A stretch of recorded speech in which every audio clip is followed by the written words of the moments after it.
दो पेड़ था, नदी समझ रहे हैं ना, नदी के किनारे दो पेड़ था, दोनों एक दूसरे के अपोजिट था, उल्टा साइड में, एक साइड पहला पेड़ था, दूसरा पेड़ दूसरे तरफ था, ठीक है। और वो पेड़ जो था बहुत ही हरा भरा था दोनों, और एक पक्षी का परिवार आया, ठीक है, पक्षी का परिवार जैसे चिड़िया सब आई, और उसके दो बच्चे थे और चिड़िया था। तो वो क्या हुआ कि वो एक पेड़ के पास गया और बोला कि जो हमको अपने पेड़ की डाल पर जो है घोंसला बनाने के लिए दीजिए, ठीक है। तो पेड़ क्या किया, मना कर दिया, क्या किया, मना कर दिया, बोला कि नहीं, हम तुमको घोंसला बनाने नहीं देंगे अपने पेड़ की डाल।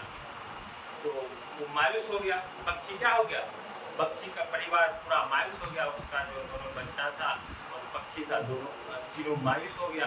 मायूस हो के फिर दूसरे पेड़ के पास गया, उसी नदी के दूसरे तट पे दूसरा पेड़ था।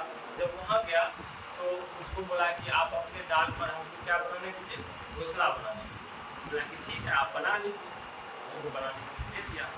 पहला पेड़ तो मना कर दिया और दूसरा पेड़ दे दिया बनाने के, रहने के लिए खुशी पूर्वक रहने लगा, अपना घोंसला बनाया, अच्छा से घोंसला बनाया तरीका से, एक एक करके, और बहुत अच्छा से आराम से रहने लगा। कुछ दिन जब बीत गया तो बारिश का जब समय आया, पूरा मूसलाधार बारिश हुई, जैसे अभी सावन भादव का महीना है, इस तरह से बारिश हो रहा था। तो 2 दिन तक कंटिन्यू बारिश हुई तो नदी का पानी धीरे धीरे जल स्तर क्या हो गया, बढ़ते गया। और जो पहला पेड़ था उसका जड़ जो था कमजोर था, ठीक है, और वो टूट के बह गया, क्या हो गया, बह गया। वो पक्षी और उसका बच्चा जो है जोर जोर से खिलखिला के हंसने लगा। क्या हंसने लगा कि हम लोग जब गए थे इससे आश्रय लेने के लिए तो हमको आश्रय नहीं दिया और जोर जोर से हंसने लगा। तब वो टूटते पेड़ बोल रहा है कि हमको पता था कि मेरा जड़ जो है कमजोर है, अगर तुम लोग को आश्रय देते तो आज जैसे हम बह रहे हैं मेरे साथ साथ तुम भी बह जाते, इसीलिए तुमको मना कर दी, ठीक है। अभी हम लोग स्टूडेंट जीवन में हैं। अब इस कहानी से हम लोग को ये शिक्षा मिलता है, अगर अभी आप लोगों को हम लोग कुछ बोलते हैं या बड़ा आदमी कुछ बोलता है तो उसका बात तत्काल जो तुरंत सुनने में बहुत बुरा लगता है, तुरंत सुनने में क्या लगता है, बहुत बुरा, लेकिन वो आपके भविष्य के बारे में बताता है।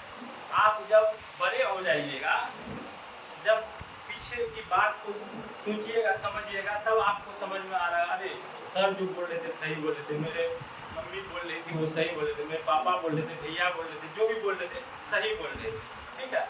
अभी का स्टूडेंट क्या चाहता है कि कोई भी चीज़ का रिजल्ट जो है 6 सेकंड में हो जाए। जैसे कैसे हम लोग रील्स देखते हैं तो तुरंत हम लोग हंसने लगते हैं, मतलब उसका तुरंत भाव समझ लेते हैं।